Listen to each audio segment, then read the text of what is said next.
Assalamualaikum warahmatullahi wabarakatuh. Baik teman-teman sekalian, pada pertemuan kali ini kita akan membahas tentang kewarisan kakek bersama saudara, ya. Dalam bahasa Arabnya yakni jad wal akh. Jaddun, ya, jaddun itu kakek, wal akh itu saudara. Saudara-saudara. Nah, saudara-saudara apa saja, siapa saja yang dimaksud, apakah sekandung atau seayah atau seibu, nanti kita akan jelaskan. Sebelumnya kita sedikit mereview bahwa kakek itu akan mendapatkan bagian harta warisan apabila tidak terhijab atau tertutupi oleh bapak. Ketika ada ahli waris bapak, ya, atau ayah, maka kakek selamanya tidak akan menerima bagian harta warisan. Namun ketika bapak atau ayah ini tidak ada, maka kakek mendapatkan bagian harta warisan. Itu ya. Jadi kakek ini terhijabnya oleh bapak. Nah, bagian-bagian kakek ketika tidak ada bapak, ya, ketika tidak terhijab itu, yakni yang pertama adalah asobah. Asobah itu adalah sisa, ya. Asobah itu sisa, ya, dimana apabila si mayit itu tidak meninggalkan ahli waris anak turun, ya. Maksudnya anak turun itu ya anak laki-laki atau anak perempuan atau cucu dari anak laki-laki. Nah, itu maka bagian kakek itu adalah asobah, ya, asobah atau sisa dari harta setelah dibagi dengan ahli waris yang lain. Nah, bagian kakek yang berikutnya yaitu adalah seperenam, ya. Seperenam itu apabila si mayit memiliki anak turun, yaitu ada berupa anak laki-laki atau cucu laki-laki, maka kakek mendapatkan seperenam, ya. Nah, ketika kakek mendapatkan seperenam plus sisa, ya, seperenam plus sisa apabila anak turun dari si mayit itu ada hanya ada perempuan saja, anak perempuan saja, gitu ya. Nah, dalam kasus kewarisan kakek bersama saudara ini berbeda cerita dari 3 bagian atau 3 kondisi kakek di atas yang telah saya jelaskan. Oke, tidak berpanjang lebar, kita masuk ke materi, ya. Kewarisan kakek bersama saudara, pengertian kakek, ya. Kakek adalah kakek yang, kakek itu, pengertian kakek, ya, kakek yang hubungannya dengan orang yang meninggal dunia bukan melalui perempuan. Misalnya ayahnya ayah. Apabila hubungan kakek dengan orang yang meninggal dunia dipertalikan melalui perempuan, dinamakan kakek fasid seperti ayahnya ibu. Oleh karena itu ia termasuk dzawil arham. Oke, kakek di sini yang dimaksud, ya, kakek yang dimaksud di sini adalah ayahnya ayah, ya. Jadi misalkan si mayit itu memiliki ayah. Nah, ayah dari si mayit itu, ya, ayahnya ayah itu merupakan kakek, ya, kakek yang dimaksud di sini. Maksudnya kakek yang dari ayah, bukan kakek dari ibu, gitu ya. Kalau kakek dari ayah itu namanya dzawil arham, ya. Jadi di sini yang dimaksud kakek adalah kakek yang hubungannya dari ayah, ya, dari ayah atau ayahnya ayah, gitu ya. Oke. Hukum waris kakek bersama saudara, ya. Ini mayoritas sahabat sangat berhati-hati dalam memperlakukan ketika pembagian kakek bersama saudara, pembagian waris bersama saudara ini. Seperti Ibnu Mas'ud mengatakan, "Bertanyalah kalian kepada kami tentang masalah yang sangat pelik sekalipun, namun janganlah kalian tanyakan kepadaku tentang masalah warisan kakek yang sahih dengan saudara." Ya, ini sangat berhati-hati, ya, sangat berhati-hati sebenarnya. Kemudian pernyataan di atas juga dipertegas oleh Umar bin Khattab. Umar bin Khattab mengatakan, orang yang paling berani di antara kalian untuk membagikan warisan kakek bersama saudara, maka dialah yang paling berani masuk ke dalam api neraka. Ini sangat berhati-hati juga Umar bin Khattab. Kemudian Ali bin Abi Thalib, barang siapa yang ingin terjun ke dalam neraka jahanam, putuslah kewarisan kakek yang bersama dengan saudara. Maksudnya perkataan sahabat ini merupakan bentuk kehati-hatian ketika ahli waris itu berupa kakek bersama saudara ya. Kakek bersama saudara harus hati-hati dalam membagi waris. Mungkin yang menyebabkan mereka takut untuk memutuskan, atau bukan takut ya, lebih hati-hati memutuskan kewarisan kakek bersama saudara karena tidak adanya nas dari Al-Quran atau Al-Hadis yang mengungkapkan cara kewarisan kakek bersama saudara laki-laki atau saudara perempuan si pewaris. Urusan tersebut membutuhkan ijtihad ya, sedangkan ijtihad kadang-kadang keliru, yang boleh jadi menghalangi kewarisan orang yang berhak atau mungkin juga memberi warisan kepada orang yang tidak berhak. Oleh karena itu sahabat tidak berani memutuskan hal tersebut ya, sangat berhati-hati para sahabat. Namun demikian ya, masalah yang sangat dikhawatirkan itu dapat teratasi setelah munculnya ijtihad para salaf yang soleh dan para imam mujtahid. Ijtihad dan pendapat tersebut dijaga dan dibukukan secara lengkap dan detail beserta dalil-dalilnya. Hal ini akan memudahkan setiap orang yang ingin mengetahui sambil bersandar kepada ijtihad yang dianggap lebih rojih atau kuat dan tepat, serta dapat dijadikan sandaran dalam berfatwa. Jadi meskipun demikian, dalam kehati-hatian pembagian waris kakek bersama saudara-saudaranya, bersama saudara-saudara semayit ya, para imam mujtahid itu telah mengijtihadkan hal tersebut. Nah, perbedaan pendapat mengenai hak waris kakek itu yang pertama adalah yang berpendapat bahwa semua saudara secara mutlak ya, baik itu saudara sekandung, tadi saya jelaskan di awal, saudara yang dimaksud itu siapa? Sekandungkah, seayahkah, atau saudara seibukah? Nah ini dijelaskan ya. Mereka berpendapat, ini pendapat pertama, bahwa semua saudara secara mutlak, baik sekandung, seayah, dan seibu, baik laki-laki atau wanita, dihijab dari warisan dengan adanya kakek. Jadi kakek menghijab seluruh saudara ya. Pendapat ini adalah pendapat mazhab Abu Hanifah radhiyallahu an dan pendapat golongan sebagian sahabat ya, di antaranya Abu Bakar, Ibnu Umar dan lain-lain dari sahabat dan tabi'in radhiyallahu an ya. Ini pendapat pertama bahwa kakek itu menghijab seluruh saudara. Pendapat kedua ya dari kalangan para imam mujtahid berpendapat bahwasannya saudara laki-laki dan saudara perempuan sekandung atau seayah dapat menerima warisan bersama dengan kakek ya.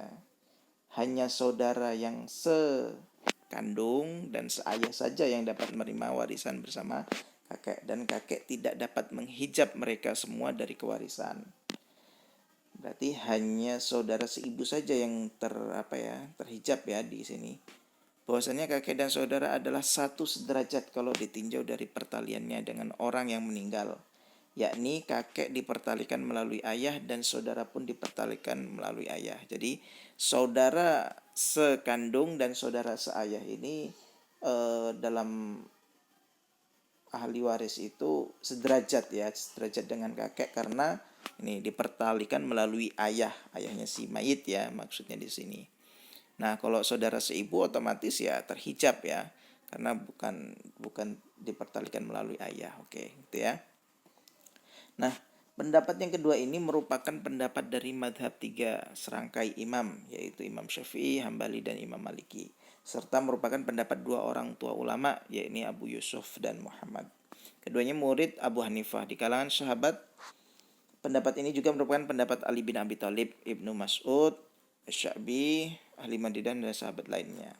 Nah, madhab di atas merupakan, maksudnya madhab yang kedua merupakan madhab yang sahih, lebih roji dan pantas ditonjolkan. Pada hakim agama di berbagai negara Islam telah mengambil pendapat ini karena lebih mendekati keadilan, kuat argumentasinya, dan lebih nyata mewujudkan kemaslahatan umum. Jadi pendapat kedua yang lebih digunakan dalam hal pembagian harta warisan, yakni kakek bersama saudara gitu ya. Nah, kesimpulannya bagaimana? Kita dapat menarik sebuah pelajaran bahwa jumhur sepakat ya bahwa bapak menghijab saudara sekandung seayah dan seibu. Bapak ya, bapak menghijab saudara sekandung seayah dan seibu. Namun ulama berbeda pendapat ketika kakek bersama dengan saudara. Ya, namun yang jelas menghijab saudara seibu.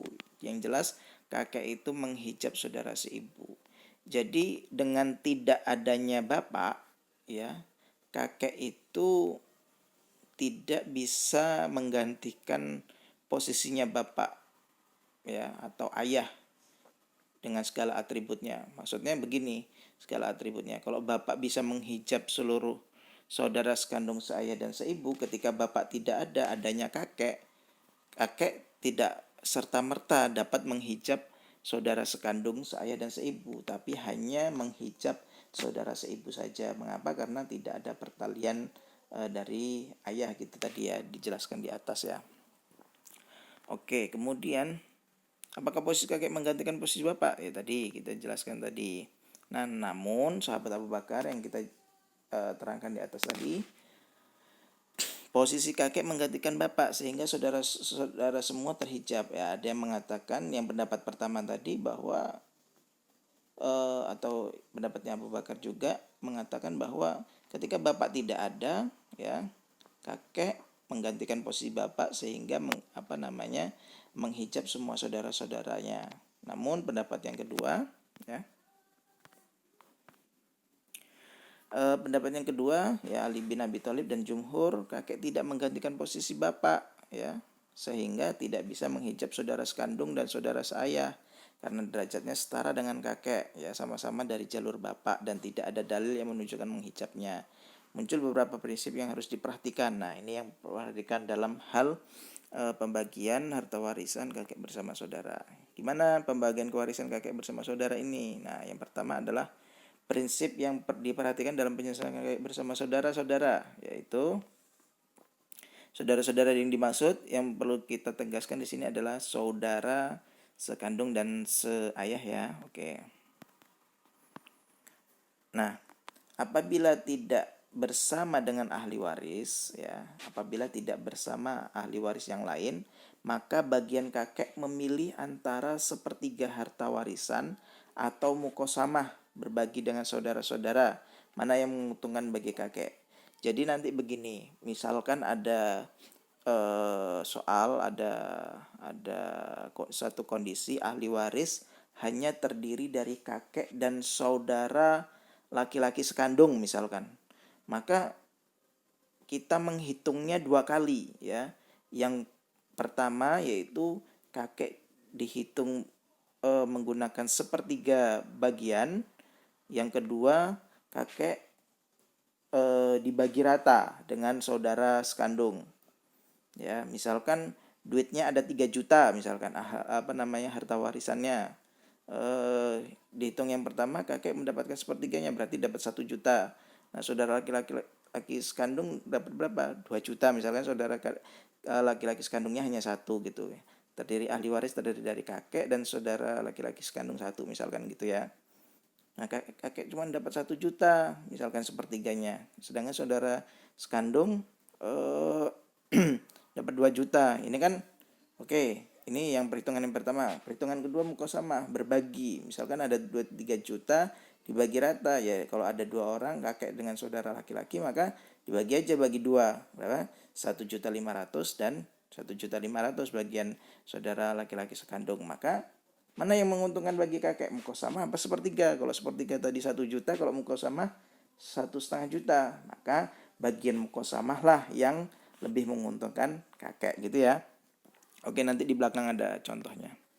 Nah, yang kedua adalah yang perlu diperhatikan lagi, apabila bersama dengan ahli waris lain ya. Kalau ini tidak bersama dengan ahli waris lain, itu memilih sepertiga dan mukosama. Apabila memilih dengan ahli waris lain, ya, apabila bersama dengan ahli waris lain, maksud kami memberikan bagian kakek yang lebih menguntungkan dari bagian-bagian ini, antara 1/6, sepertiga sisa, atau mukosama sisa, ya. Maksudnya bagaimana? Ya dari harta yang ada, maka bagian kakek 1/6. Jadi dihitung 3 kali. Kalau 1/6 itu dapatnya berapa? Kemudian sepertiga sisa atau mukosama sisa. Sepertiga sisa maksudnya apa? Ketika sudah diambil dengan ahli waris yang lain, kan ada sisanya. Nah, sepertiga dari sisanya berapa? Itu bagian kakek. Atau dihitung yang ketiga mukosama sisa. Sisa dari setelah diambil ahli waris lain ini, sisanya berapa, kemudian dibagi rata dengan saudara, ya, saudara sekandung atau saudara seayah itu yang ada nanti, misalkan ada dalam pembagian warisan. Nah, mana yang lebih menguntungkan bagi kakek? Yang bagian 1/6 kah, sepertiga sisa kah, atau mukosama sisa? Nah, ini dipilih yang paling menguntungkan untuk kakek, gitu ya. Catatannya 2, apabila tidak bersama dengan ahli waris lain maka memilih antara sepertiga dan mukosama. Apabila bersama dengan ahli waris lain maka memilih 1/6 atau sepertiga sisa atau mukosama sisa. Oke? Begitu. Nah, catatan mukosama adalah menganggap kakek seakan-akan saudara sekandung, ya. Dia mengambil bagian sebagaimana bagian saudara laki-laki sekandung dan ia diperlakukan sebagaimana saudara laki-laki dan saudara lainnya, yakni apabila kakek menerima warisan bersama saudara laki-laki dan saudara perempuan sekandung, maka bagian laki-laki 2 kali lipat bagian perempuan. Jadi maksudnya begini, misalkan kakek, ya, ahli waris ada kakek, ada saudara laki-laki sekandung, ada saudara perempuan sekandung. Maka kakek itu dihitung 2, ya, 2 bagian, ya, seperti halnya saudara laki-laki sekandung, ya, 2:1 maksudnya. Kalau ada perempuan maka kakek juga bagiannya adalah 2, gitu ya. Nah, contohnya ini contoh ketika ahli waris tidak ada selain kakek dan saudara laki-laki sekandung, ya. Jadi ahli warisnya hanya kakek dan saudara, ya, tidak ada ahli waris yang lain. Maka dihitung 2 kali, ya, antara sepertiga dan mukosama. Kalau dia dihitung sepertiga, misalkan hartanya 120 juta, kakek mendapat berapa? Oh, 40 juta. Kalau dibagi rata, kakek dapat berapa? 60 juta. Mana yang menguntungkan bagi kakek? Oh, 40 sama 60. Oh, berarti perhitungan ini yang digunakan, ya. Berarti kakek 60, ya, saudara laki-laki sekandung ya 60 juta. Kalau ada 5 ya berarti 60 dibagi 5, ya. 60 dibagi 5, ya. Oke, gitu ya. Kemudian ini apabila ada ahli waris lain, bagian kakek berapa? Ya, bagian kakek berapa? Dihitung yang 1/6 harta, dapatnya 30 juta, ya. Kemudian yang sepertiga sisa ini 45 juta, ya. Kemudian ini yang mukosama adalah berapa ini? 3375. Nah, yang paling menguntungkan mana? Ya, ini 45 juta, gitu ya. Jadi dihitung 3 kali seperti ini, gitu ya. Baik, itu mungkin sekilas tentang pembagian kewarisan kakek bersama saudara. Mungkin cukup sekian dulu pengantar dari saya.